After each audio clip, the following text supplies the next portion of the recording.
genre.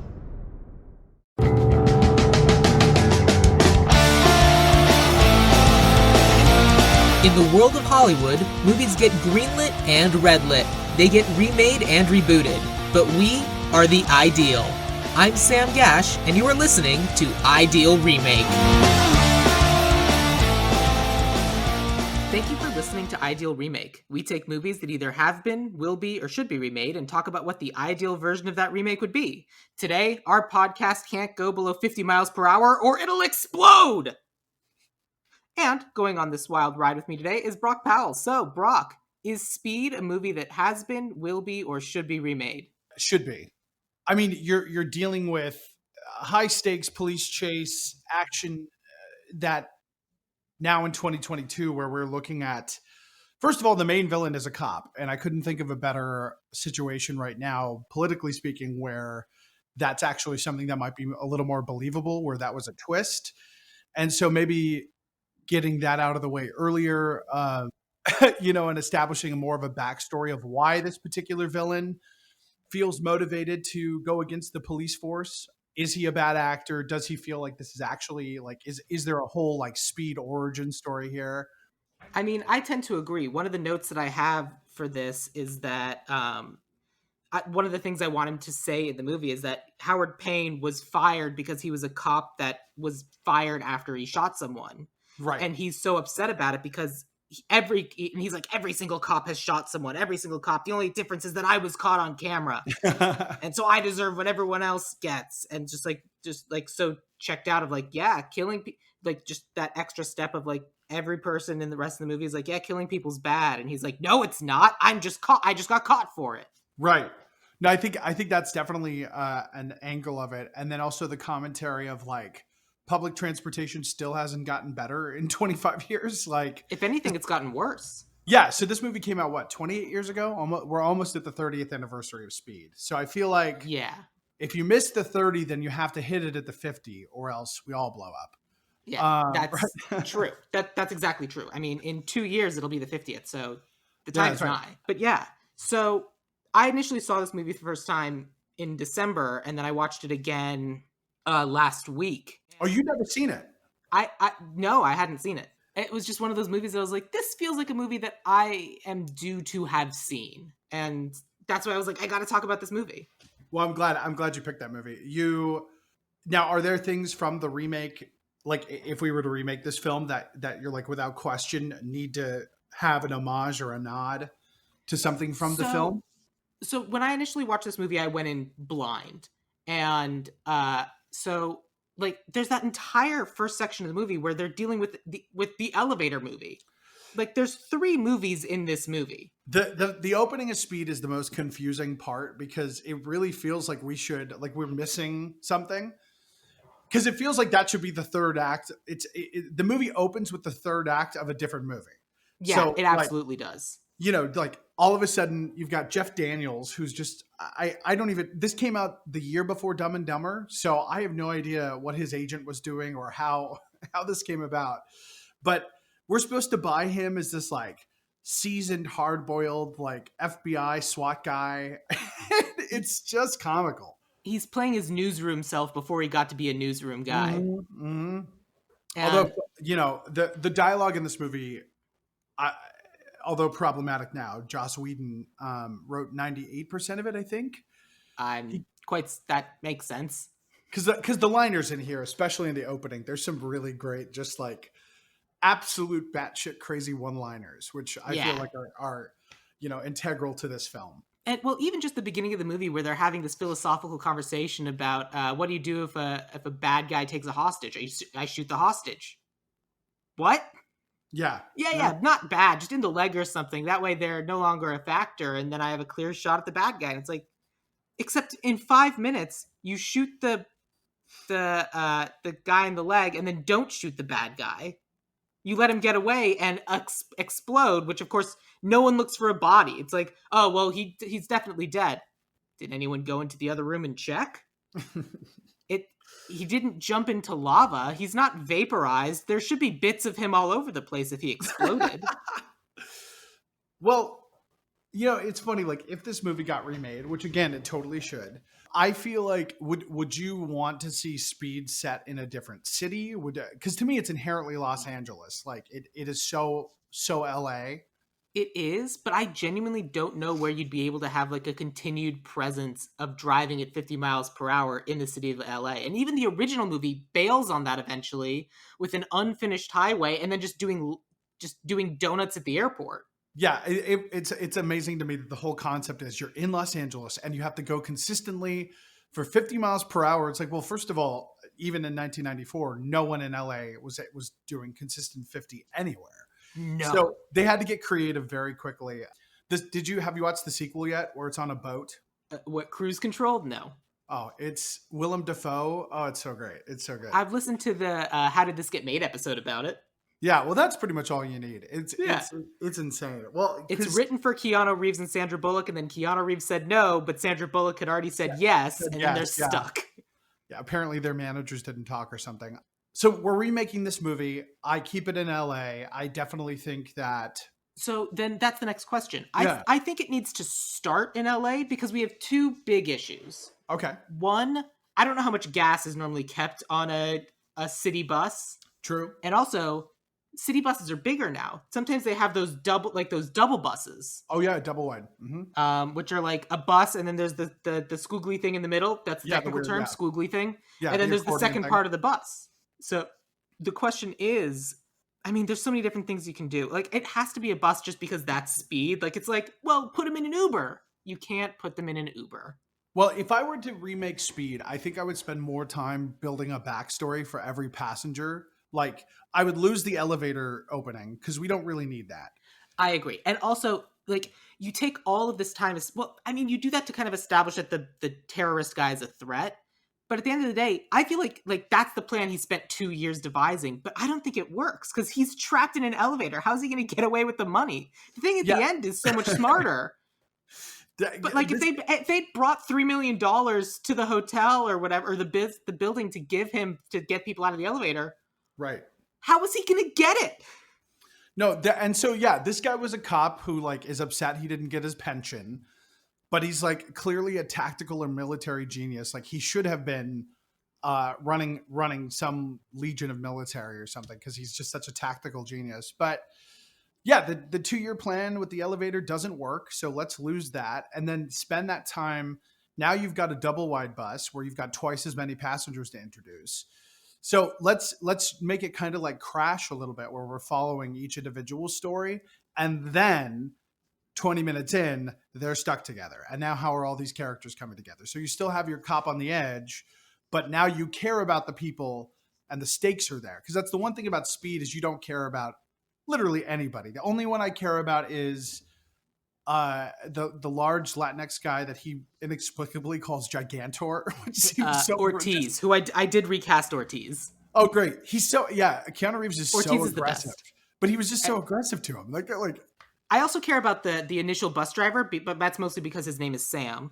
Oh, well, there you go. Alan Ruck, who plays the sort of yuppie, the guy from Ferris Bueller's Day Off, he plays Cameron in Bueller's Day Off, who plays like this sort of icky, the icky, like, I shouldn't even be here guy. That it doesn't work, but I love it because he's such a nice person. I might potentially disagree. I don't think we need to spend as much time getting backstories for people because I feel like it's more interesting if that trickles out while they're on the bus.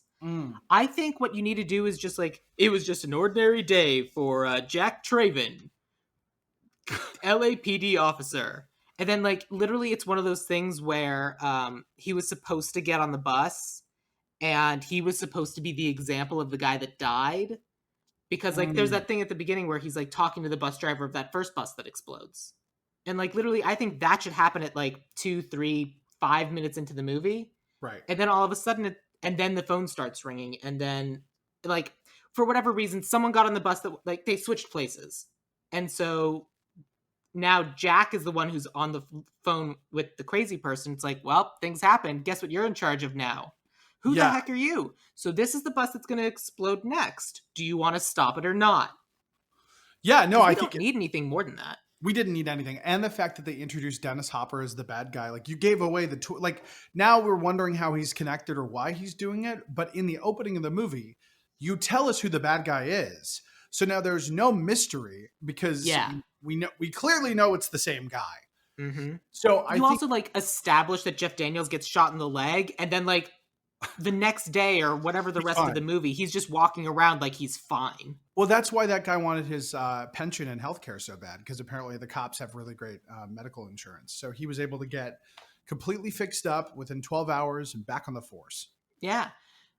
That's the thing about cops. If you shoot them, unless you get them with that shot, they're fine. Yeah, and this whole idea that like also I've got questions about this guy was like put on military disability. No, sorry, not military, but police disability because his thumb got cut off. Yeah. But then he spends all this time building intricate bombs and wiring with a thumb that he apparently can't hold a gun with. So there Is he definitely was a outsourcing it? thought that I had where like, so I haven't seen Cruise Control, but Okay. in my head, the way it should have been done would have been like the twist from the end of Scream, where it's not just one ghost face, there's two. But that's been done so many times. But it's like, how can you set up this giant, incredibly elaborate thing with just one person? Like, there Right. needs to be two people. But for our purposes, one is enough. I definitely think a reboot would benefit from some more like jigsaw killer kind of ominous, like cat and mouse. Like Yeah, we don't, that's you know, exactly it. yeah. But I'm sorry, continue. No. I want a weird voice. I want a modulator. I want there to be like this person seems to have the upper hand constantly. And then the reveal. I mean, you almost don't need Jeff Daniels' character at all in the remake. Oh, I mean, I recast him just to like give us someone that that the Keanu Reeves character can be talking to back at Yeah. base. Because one of the annoying things about this movie is that just like Keanu Reeves does literally everything. He's there in the elevator for the first one. I get that he's like just randomly on the phone for the second. That's fine. Yeah. But then he's also the one that slides under the bus to try to disarm the bomb when Yeah. he does not have that expertise. Like, someone's literally trying to walk him through it over the phone. Where Right. it's like, no, that's the person you should be sliding under the bus. No, it's easy. And then at the end of the movie, after they like exploded and slid across the tarmac, he and Annie get in an ambulance, and instead of going to the hospital, he takes this victim with him downtown and asks her to hang around while he goes and does stuff that he should not be doing. Right. And that's why and then instead of just letting the ambulance continue on with her to the hospital, she should not be there. But to your earlier point of, if we just keep it as just this bus, the first bus was rigged to explode, and that's all it was, and that's why it was the example. But the second bus has all your jigsaw traps. It has the bomb under the door if anyone tries to escape. It has electrified windows. It has this, it has that, it has the other thing. And it has all, like, this person, like, spent months rigging this particular bus. And this is the bus that that everyone is trapped on. And it's like, anytime they try to do something clever, it backfires and kills someone. Yeah. So do they ever explain like how many buses this guy manipulated? Because I feel like that would be a great. It's just two, right? It's just the one at the beginning that explodes, and then this one. But this guy, why not more? Like, wouldn't he have contingency buses? Because obviously, like he didn't have a plan. He somehow knew that this guy was like that screwed up his big deal for his millions of dollars, was close with the bus driver. So he's decided that to get back at Jack, he's going to blow up the bus driver. But what makes no sense is then rather than holding the bus driver he's close with hostage, which probably would make more sense to get him on the bus in the first place, he blows that guy up in bad faith and then tells him, okay, catch your next bus. Yeah. And this movie does one of my biggest 90s pet peeves, which is it has 7 endings. There are 7 endings. Right. So for the bulk of the 45-minute like chase, we're like waiting for them. Oh, how are we going to get the hostages off? Okay, we're going here. Like one guy got off because he was shot, and then a lady blew up because apparently he can isolate the staircase blowing up. So we're down 2 passengers. They get to the tarmac. We finally like swap them and convince him that they're on another bus or the same bus. No, they loop the footage. Right. So he doesn't notice, right? But he doesn't notice that they've moved buses. Like they're now on another bus. they've looped the footage to like pull the wool over his eyes.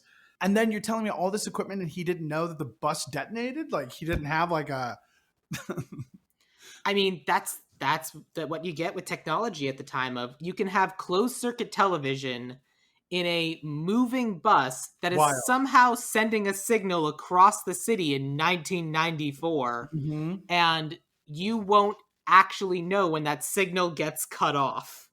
Yeah, wild. That's actually a great. That actually doesn't make any sense now. You're I mean, right. if anything, it would function now just because now you could do that. At the Right. time, you could not.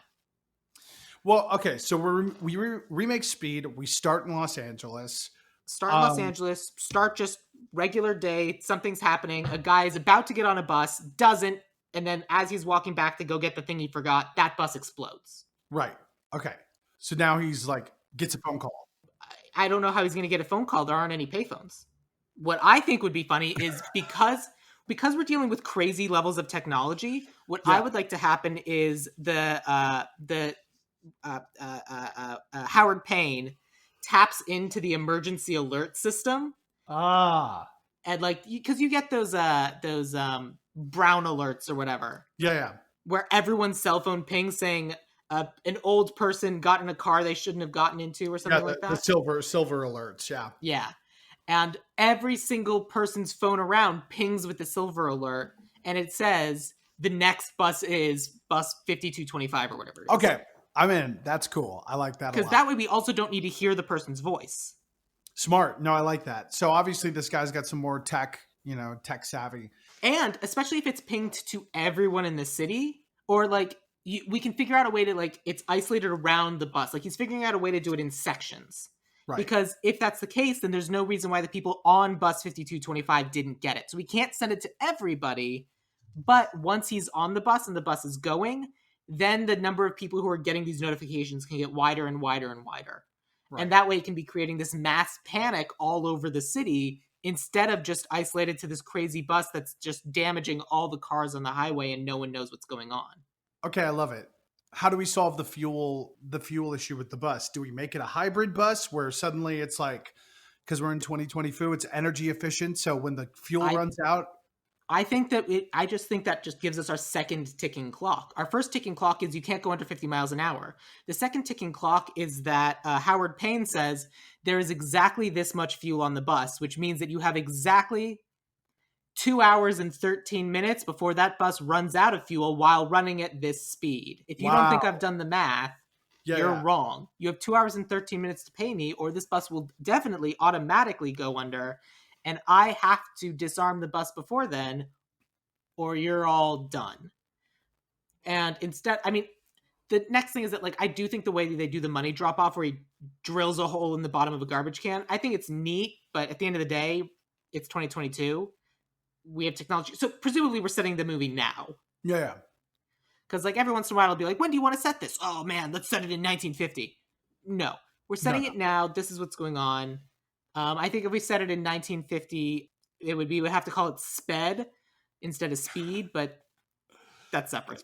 That's funny. What about your cast? Do you want to talk about who you're casting as what? We'll do cast at the end. The one thing I will tell you is that I gender swapped Jack. It's now short for Jacqueline instead of Jack. More important, I figured we'll figure out plot first, and then we'll kind of like get to like who we're filling in the different people. Okay, so the other thing is if we're gonna go with there's a time limit on the bus.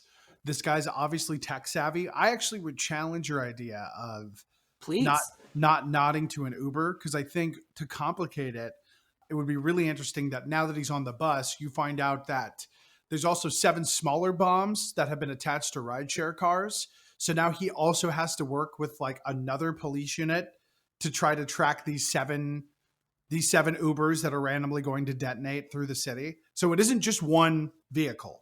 He's basically attacking public transit. I'm going to plus up that as well, because this is an attack basically on the police department that fired him. Yes. Yeah. So let's say that one of the things we're kind of revealing in the first 5 minutes of the movie is this big news article talking about how Tesla donated a dozen cars to be used as police cruisers to the LAPD. Right. And these are all cars that kind of have that self-driving car technology.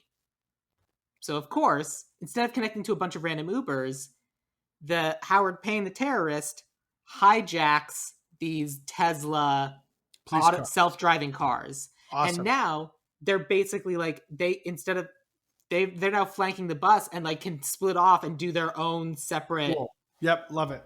So that's how he's monitoring them. Great. I love it. Mhm. So and that's just one of the other crazy jigsaw things that he put in. I mean, honestly, what other traps do you want to put in this bus?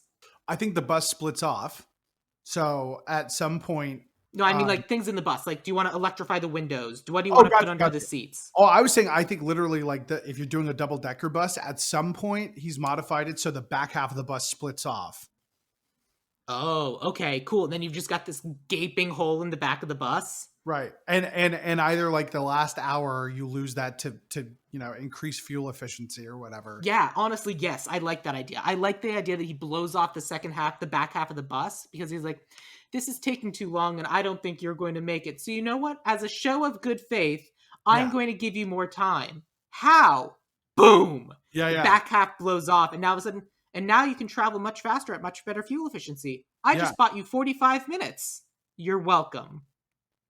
I think maybe he could do something so that like, because gross out impaling or things like that is always kind of fun. Like, it doesn't have to be visceral, but maybe the initial bus driver like is trying to like manipulate the way he's driving so that he's able to like take his shoe off to keep the bus going at 50. Mm-hmm. And then like a sort of like a spike comes out of the brake pad and sticks his foot to the, so now he's like stuck. His foot's physically stuck on the gas.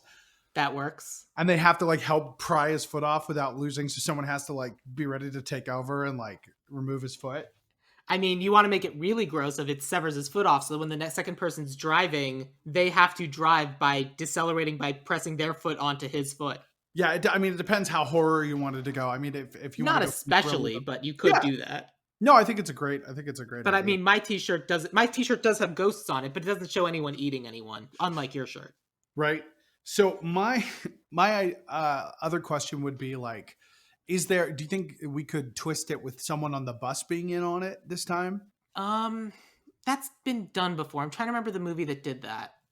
Well, probably 100 movies, but I'm sure.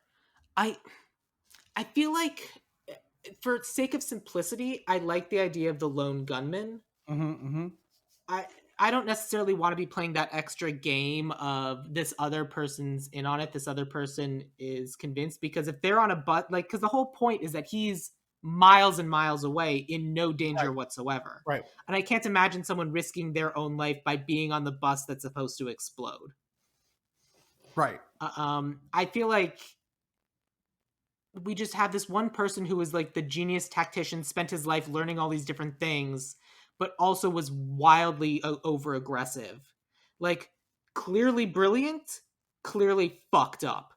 Right. And like, it's just those kind of two things married in a single person. And I feel like that's a unique well, it's not unique in the police force, but for our purposes, it's just this one guy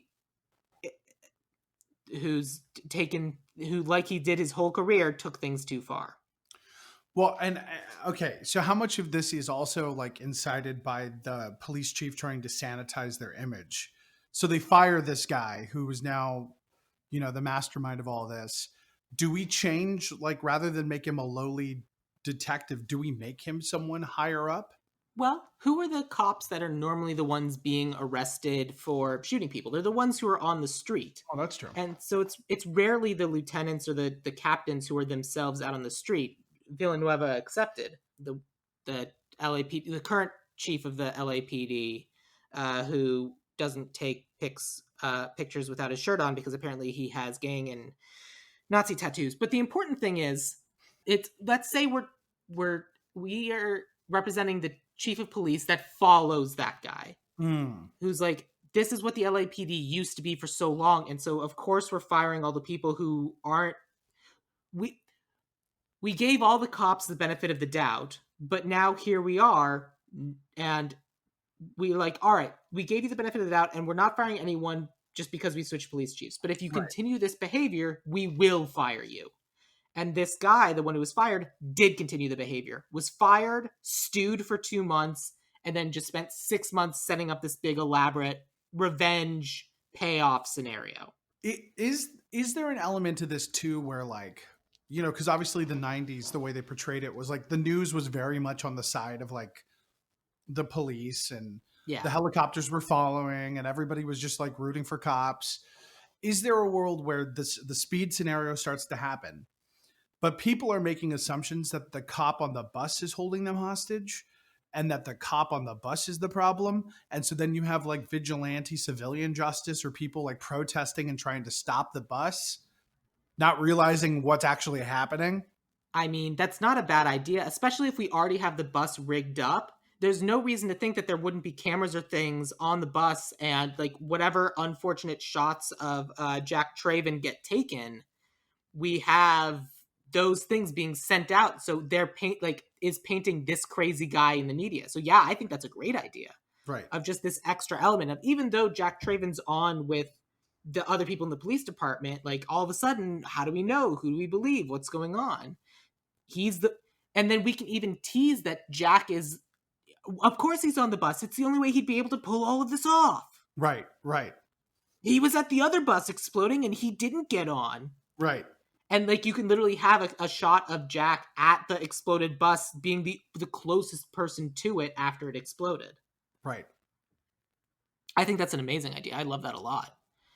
And the unfortunate thing is that now the 105 freeway is finished, so we can't have our ridiculous jump across across a 50-foot gap or whatever it was, because that was insane. Well, it's also easy to like, because all of our highways are constantly being refurbished or down a lane. That's Yeah. so easy to just change that to like, I know at the time that was cool because that was historical.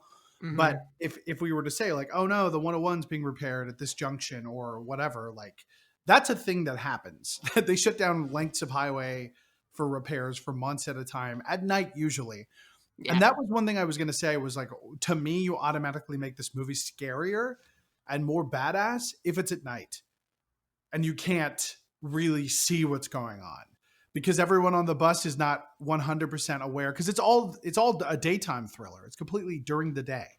I would also push back on that, just because like if we're all just going to be sitting here, I'd rather be able to see the people. I mean, one of the big complaints that a lot of people make about movies and TV shows and Game of Thrones or whatever is like, it was too dark, I couldn't see anything. Yeah. And people are all, and one of the reasons, I never saw it, but like, what was that movie, Colossal, where whoever the actress is was controlling the giant monster? It was like, Oh, it's yeah, a horror Anne movie Hathaway. during the day. Yeah. And like, Yeah. that's great. Let's have more horror movies during the day. Like, stuff's still scary if you can see it. If anything, it's worse. And I feel like if it's at night, you're just going to spend the whole movie just staring at headlights. Yeah. Okay. So we've got the bus rigged. We've got these Tesla cop cars. The bus is in Yeah. pursuit. Is it leaving LA? Because you had mentioned like That, maybe well, now. that's my next question of how do you get to a place where you have open highway and it's just getting out of the city, of just picking a direction and continuing on. Well, you probably head to No Nevada turns, no nothing. or Vegas, the desert out there. That, I don't know. What's your preference? Probably the 91 back out to Vegas, Yeah. or 95, I-95. I mean, you can even have that as the attraction of the bus's time to have exactly as much fuel. Because how long is the drive to Vegas? 2 hours? 2.5? It's 4 hours. And I would also say you actually solve a problem of filling one of those big buses, because there are buses that pick you up in downtown Los Angeles and they take you to a hotel in Vegas. Mhm. So there's a bus that will pick you up, and like a bunch of tourists and people will get on the bus. I've taken it to go back to visit my family. And you'll drive for 4 hours through the interstate in the desert with all the road stops and stuff, which might even be more fun because you get, you know, like all the weird interstate stuff that occurs. And like, you know, does the bus get pulled over by, or attempted to pulled over by some like backwater cop who's not in on it, right? Yes, absolutely. The answer to that question is yes. And then you end on the strip, and then you've got, which is always my favorite way to end a movie. You end in the Las Yeah, Vegas. Yeah. and exactly that of like it's specifically timed, and you're told in the movie of like if you don't stop this bus, you'll never guess where it's going to explode, and then you just have the establishing shot of Las Yeah. Vegas. Yeah. Wow. Okay. I'm in on this because there is a speedway in Las Vegas that they built for NASCAR. So maybe the film Oh, ends. There's literally a NASCAR speedway that they race in Vegas. love it. And there's your open. You just keep going in circles, and then get introduced to the NASCAR pit crews and stuff.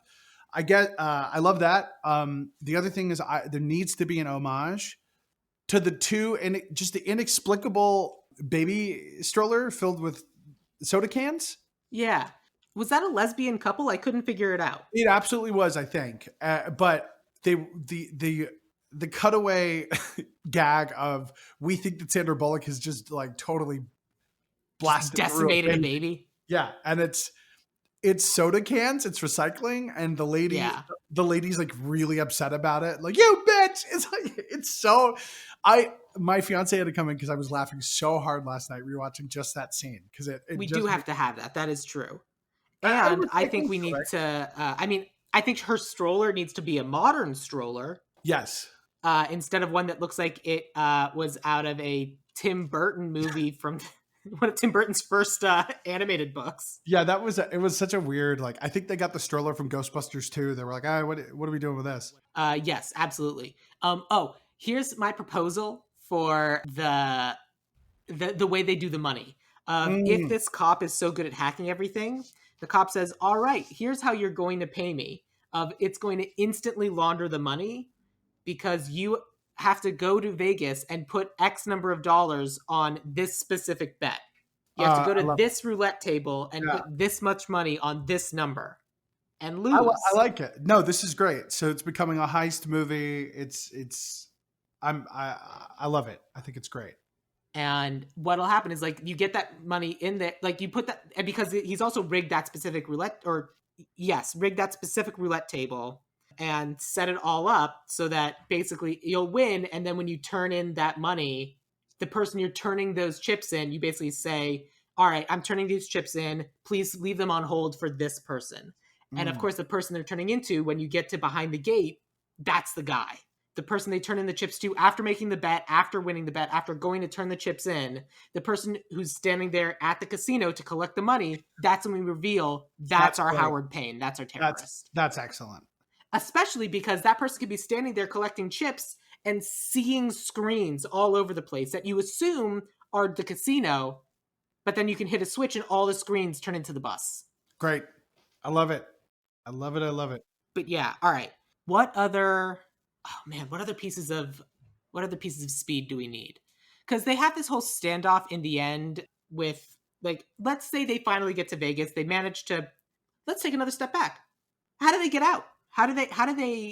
Do they end up hacking the signal of the terrorist? You're talking, how do they stop the bus? How do they live?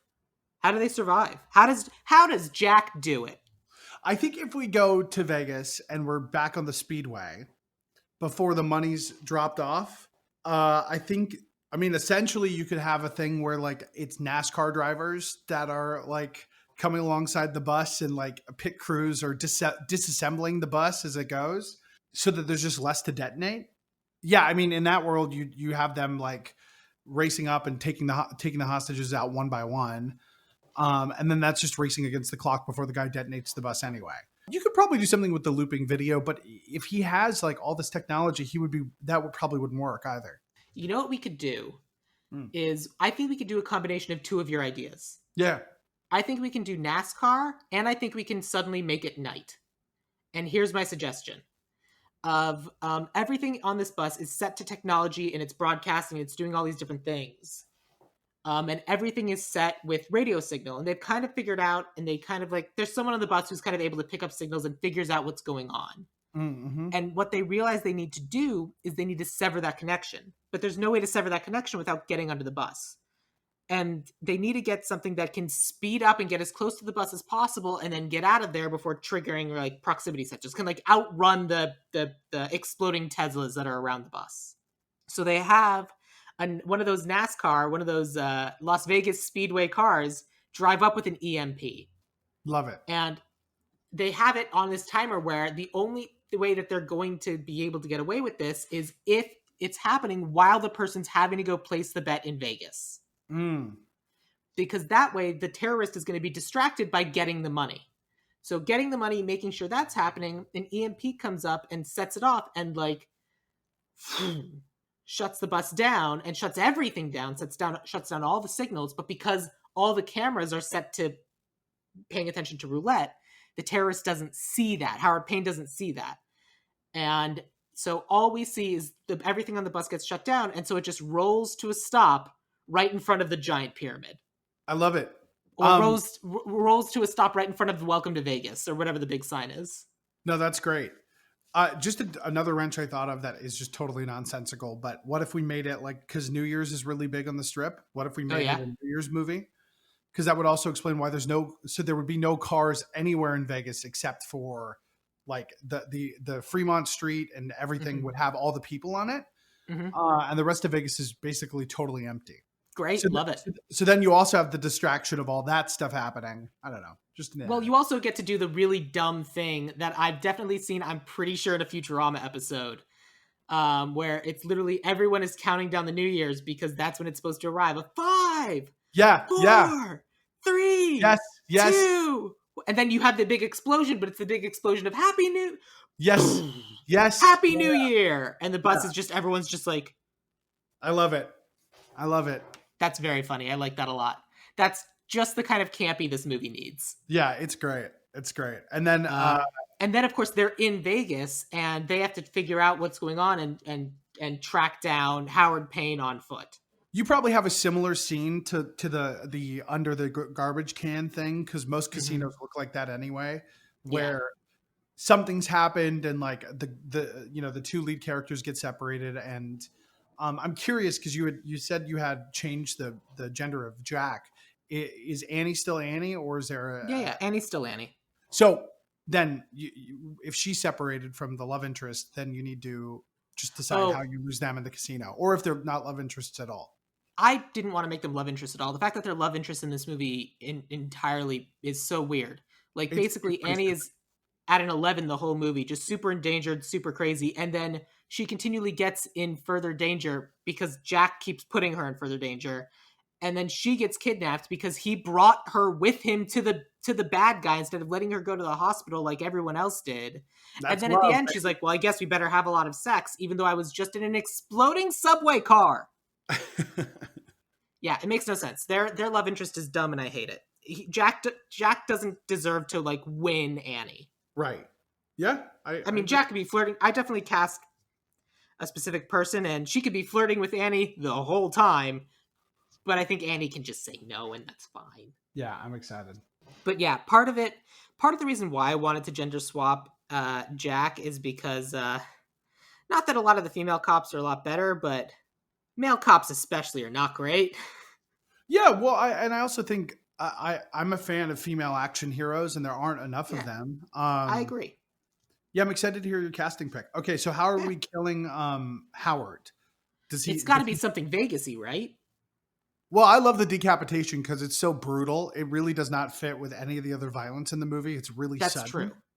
I mean, it fits with Helen being exploded and then like the bus kind of ba-dump over her. That was pretty brutal. Yeah, there's a couple like very like sudden and not tonally consistent. Like, whoa, holy shit, that's really like just killing Jeff Daniels. Just like, because they basically were trying to go to where 7 eventually got to, which was like, this is a completely like, no regard for human life sociopath with a lot of time on his hands, which is super scary. That's a scary premise. Yeah. Then we add in a sociopath that's formerly either a cop. I mean, you know what the obvious answer is, right? No. So the obvious answer is you chase this guy all around the casino, which he's also laid with traps, and he's like taking out a couple cops who are trying to track him down. And he finally manages to make it out of the casino, and he's like, it's too late, Jack. I already won. You can't catch me. And he turns and runs and is hit by a bus. I don't have a better answer than that. That's hilarious. That's hilarious. But it has to be outside of the Lady Luck or something. It has to, and pan up to like a hotel that's hilarious, The fact that the villain of Speed isn't killed by a bus just occurs to me now, and now makes me upset that that's not how it works. That's pretty brilliant. I'm with you. That's how he dies. So he's now Great. going to be brutally killed by a bus, which Yes. that it'll be such a good bus death that we can retire that movie trope of someone Yeah. inexplicably great. walking backwards into a street to talk about things, which no one does. Exactly. It's gets Mean Girls or Stranger Than Fiction. Yeah, it's so stressful. Yeah, I good. love it. So that's how they're dead. No, they're not together. We got a little gore with the bus driver foot and someone else getting hit by a bus, and we got NASCAR drivers in Vegas. First of all, the revenue alone that Vegas would give you, because you get like write-offs and stuff if you shout Vegas out, which is why all those movies had Vegas in the 90s. Like, let's go to Vegas, because they were spending money to get people to shoot there. Makes perfect sense to me. Right? So I think we got ourselves a hit. Let's take it to HBO Max. Ooh. Done. Let's make it happen. They don't have anything going on, right? They need a hit. They need a Speed remake. Yeah. Speed Fast Track. Funny. Oh, that is very funny. Yeah, Who is the producer on this? Oh, Speed was made by 20th Century Fox. This is a Disney movie. Wow. Was it really made by Fox? That's what IMDb Pro says. Wow. No, I trust that. Well, I'm sorry. The distributor is 20th Century Fox. Interesting. Okay. Production company is the Mark Gordon Company, but I don't know what that means. You mean the Jeff Gordon Company, because we're going NASCAR now. Hey. So good. I love it. I want to hear your cast here. All right. So let's talk about casting. So for my Jack Traven, as I said, I gender swapped, and I wanted someone who's like, Keanu Reeves gives off a particular energy. And so I wanted to kind of capture that energy while also being one of our greatest female action stars of the time. And that, of course, is Kristen Stewart. Wow. Okay. Like, can give kind of the dry Keanu Reeves, but also like can deliver his jokes with a little bit more charisma. Yeah. Because like she has this excellent balance of like, because there's the Bella of the Twilight movies, but like she's also in Spencer, and like she was in the new Charlie's Angels, which was great. And like she gets to balance her her Princess Diana with her crazy person from Charlie's Angels a little bit. I love it. No, that's funny. Tell me who you had for Jack. Well, when you had talked about doing the gender swap, I had last night or today when we were talking about it, I had rewritten mine, Mary Elizabeth Winstead as Jack. Oh, I love her so much. Because she's kind of going into that action route, like, that John Wickian kind of thing. Yeah, I'm trying to remember. Was it Kate, the movie that she was just in, the Netflix one? I think that is Kate. That was so good. I would absolutely do Mary Elizabeth Winstead instead. Sweet. Okay, so who did you have for Annie? Tessa Thompson. Great. Nope. Yes. No, that's right. Tessa Thompson. yes, it is Tessa Thompson. For some reason, when I wrote it down, it autocorrected to Emma Thompson, which would be wonderful, but not who I was thinking. I mean, that's a wild choice. I'm not opposed to that. She doesn't have to run around or do anything crazy. She just sits in a seat and drives. Right. Who did you have for Annie? So because it's Annie, I wanted to cast an Anna. So I cast Ana de Armas. Okay. I mean, I love her. She's so good. And I just saw... Crap, what's the name of the movie I just saw that she's in? And it's really good. Oh, no. It's the one with guns and shooting. The crazy guy. And Chris Evans is in it. I know what you're talking about. Oh, Gray Man. Okay. It's not a good movie, but it's a fun kind of campy action movie, and that's kind of what you want. And Ana de Armas specifically in No Time to Die, and Knives Out, and Blade Runner, she's so good at being incompetent until she's not incompetent. Right. Yeah. And yeah, so I would vote for Ana de Armas at this one. I love that. I think that's a great one. All right, so that brings me to Howard Payne, which is our terrorist. So you went first to the last one. I wanted someone who has specifically talked about how difficult it is because he's really good at playing the villains, and it always takes a lot out of him, but he's so good at it.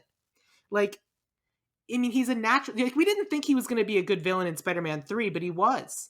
And then in American Ultra, he's a great villain. And then in Black Klansman, he's so good. And that, of course, is Topher Grace. Wow. What a wild fucking choice. Thank you. Because he's older than he looks. Yeah, yeah, yeah. And but like you then like when you finally do the reveal and he's like behind the counter taking chips and you're like everyone in the audience would be like, that's Topher Grace. Oh God, he's the bad guy. Yeah.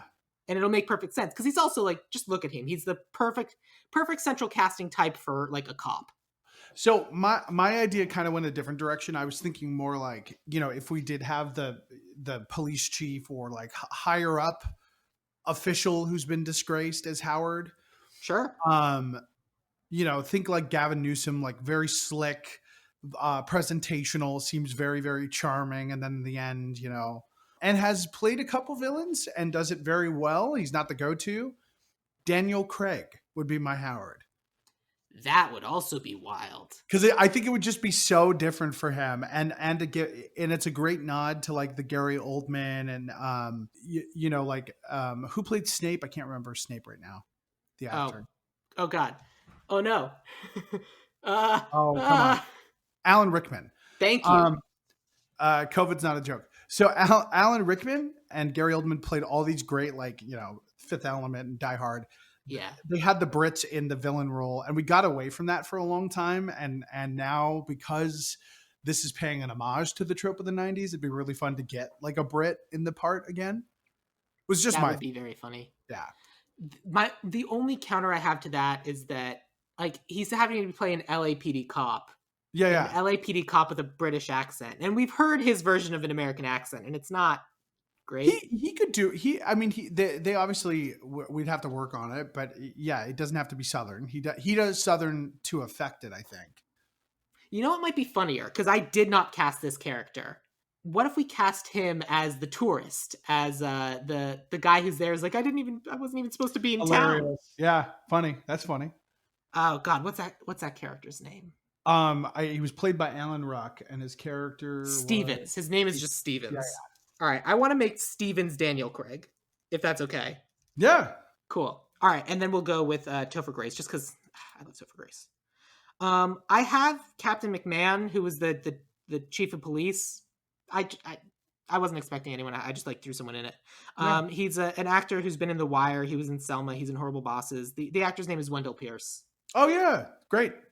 Mm-hmm. Did you have someone for this role, or that? No, I didn't. No. Yeah, I didn't. I realized I was like, that's a niche casting choice. But you might have had someone for the Jeff Daniels role for Harry.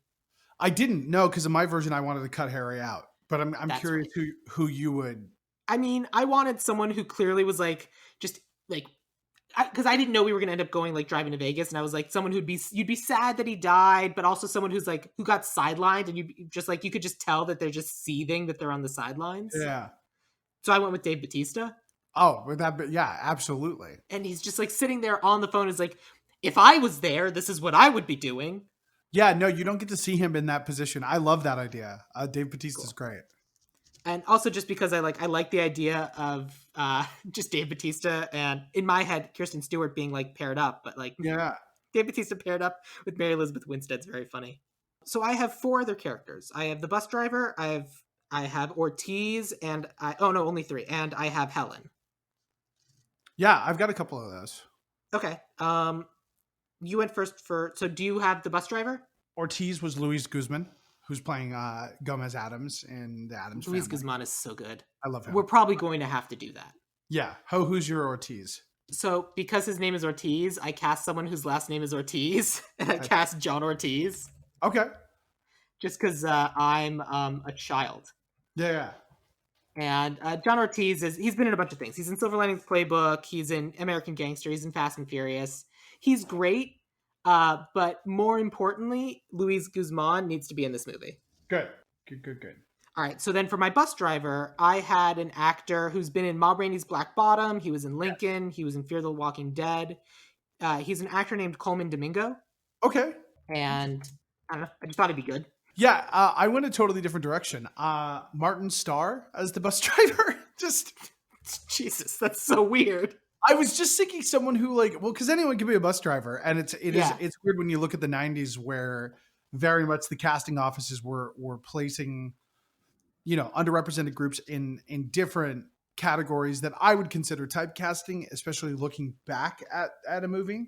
If anything, actually, Martin Starr might be a better choice for our Howard Payne because he's just doing Wow. his standard regular Martin Starr thing the whole movie, and then when he finally has to get violent, like you see that switch flip, and Right. like, oh, this is the Martin Starr that killed someone. Well, and I guess that was for me why I wanted someone in on it. And like if we had the bus driver in on it and the Kaiser Soze thing, that was Yeah. sort of my thought behind that. Was like Oh, that's Martin not Starr's bad. in on it, and then he gets shot, but he's actually not shot. It's a squib.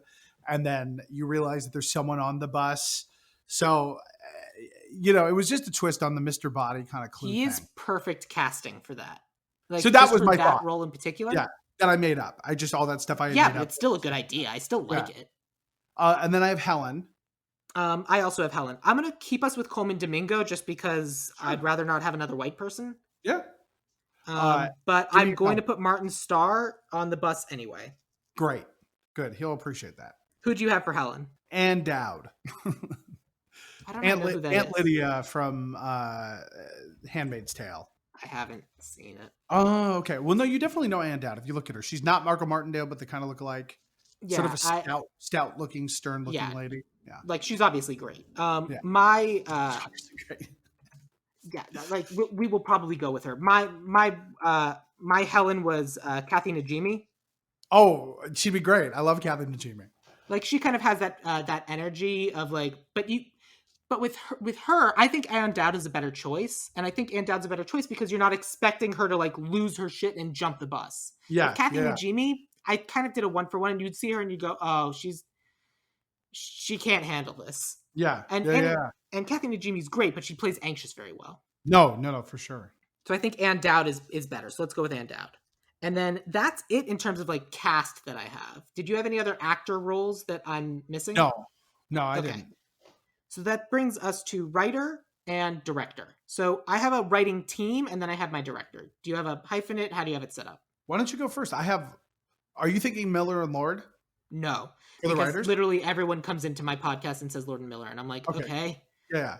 Everyone is, Lord and Miller can write it and then Taika Waititi can direct it. And I'm like, yeah they can't do every movie I do. So so the writing team I came up with, they worked on the first movie of theirs that I saw is called It's Kind of a Funny Story, which didn't do especially well, but I always thought it was really sweet and I kind of liked it. They also did a movie called Sugar, and more recently, they're the writing team behind Captain Marvel. Oh, okay. This team is Anna Boden and Ryan Fleck, and then I have a separate director. Who did you have for writer? So John Hober, who wrote The Meg and a couple other action sci-fi movies that are really great. John and Eric Hober, they've done a bunch of stuff. Sure. But they basically, funny enough, one of the ones that they did was My Spy with Dave Bautista. But they wrote Battleship. They wrote Red. So definitely this idea of these like, so here specifically what they did.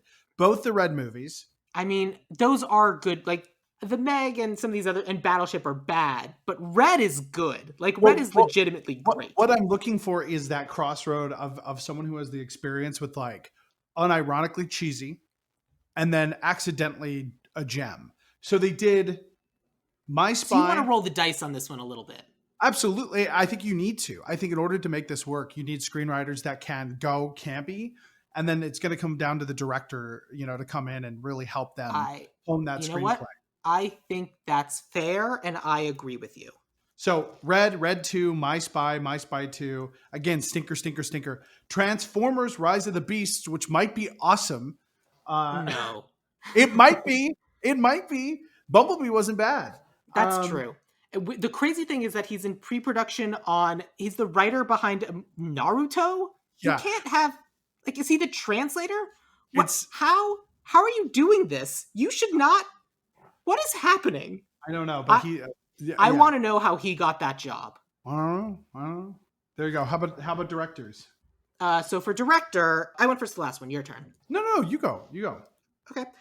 So for my director, I wanted someone who does grounded action movies very well, and it's a particular style, and it would be very weird to bring this particular director to the United States where he does not normally work. But I've enjoyed his movies recently, and I think that they're very fun. And I think if you just give him an opportunity to play with actors, he brings Mhm. out really interesting characters and choices from all of them. And even if you don't love the movies, they are always fun to watch. And that's why, a couple weeks ago, I did a double feature of The Man from U.N.C.L.E. and The Gentleman. But he Yeah, also yeah. did the Sherlock Holmes movies. He did Snatch and like Guy Ritchie making Speed. Can you imagine? Interesting. Guy Ritchie would be great.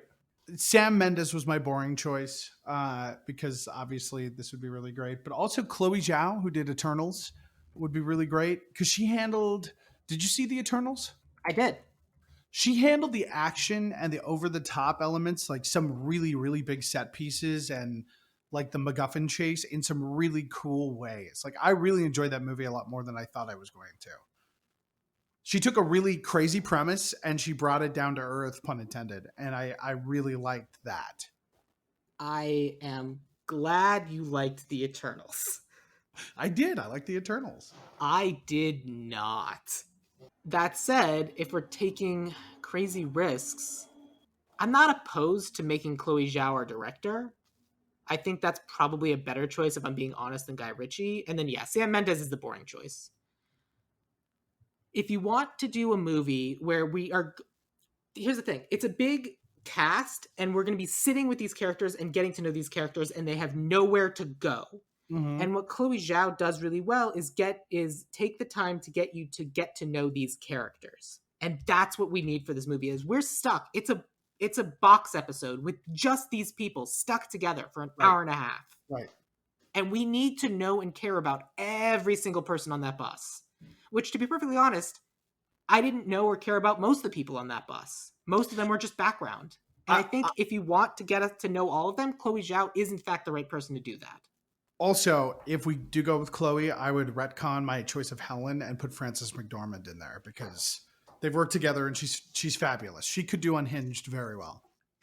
I'm sure she would, but I don't think we need Unhinged. I think we need Panicked. And I don't see Frances McDormand getting panicked or flustered at all. Okay. Okay. And Because it's when, Helen. Helen's the one that who panics and tries to jump no, I off the know. bus and I gets know. exploded. Yeah. Yeah. Yeah. I know. I know the character. I mean, I Frances McDormand, I would make the terrorist. Hilarious. That'd be great. I mean, that would be amazing. Should we do that? Well, because then you either make her she was on the force, or maybe her husband was a disgraced police officer who either is in jail or killed himself. Oh no, I would make her the police officer. Beautiful. Like, Okay. like it would have to be her, and she's the one that like kept killing people and kept getting away with it until she didn't anymore. Great. I mean, if we're gonna do that, like if Frances McDormand is gonna be in the movie, she has to be Howard Payne. Let's go for it. I love it. Okay, that is our cast for Speed. Woo! Speed, going to Vegas. So let me take you through our cast. Jack Traven is going to be Mary Elizabeth Winstead. Annie will be Anna de Armas. Howard Payne will be Frances McDormand. Or Topher Grace, depending on which way you view the movie, but mostly Frances McDormand. Captain McMahon will be Wendell Pierce. Harry will be Dave Bautista. Sam, the bus driver, will be Coleman Domingo. Stevens will be Daniel Craig. And Martin Starr will be there too somewhere. Ortiz will be Luis Guzman. Helen is going to be Ann Dowd. All of this will be written by John Haber and then directed by Chloe Zhao. And that is Speed. We remade Speed. I love it. I love it. It's great. So yeah, Brock, thank you so much for being on the show and talking about this ridiculous movie with me. Now's the time to tell people about your social medias or to promote anything you'd like to promote. Well, I'm now an EP on a new Speed movie that's in production with my congratulations, buddy Sam. Thank you. We can't talk about it right now, but of course, yeah. People want to follow me. I'm on social media. Brock Talks. My name BROCK and the verb of talk. Brock Talks on Instagram, but on Twitter it is Phonetic Talk. So it's TOCKS because there's a little old lady in Maine who has a podcast named Brock Talks. Because her last name's Brock. Is she just a big fan of the Rock gym leader? Yeah, she's a real big fan of Pewter City. Yeah. That's funny. No, that's me. And I'm working on a couple things right now. I've got a new show on Disney Plus people can check out called Hamster and Gretel, and a lot of mostly animation's my thing, but I love movies and I'm always down to talk about them, especially that sweet spot of the mid 90s. And if my listeners are anything like me, 50% of all the ads they've been getting on Instagram for the past 2 weeks have been Hamster and Gretel. We're doing something right. Yeah. Yeah, so there you go. There you go. Sweet. Cool. If you're interested in following me, I am at Sam Gasch, SamGasch on Twitter, or you can follow the podcast at Ideal Remake on Twitter or Instagram, or join us on Facebook, or join the Dueling Genre Discord, which has a link in the show notes of this if you want to tell us something we missed. If you like what we did with Speed, or you don't like what we did with Speed, you're welcome to tell us, but the important thing is you got to tell us quickly.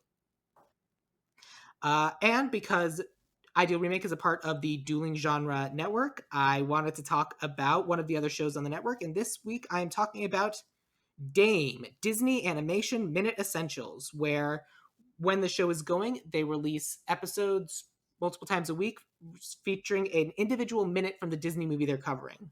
I don't know if they've started releasing episodes from 101 Dalmatians, but basically when they do, they're going to be talking about 101 Dalmatians 1 minute at a time.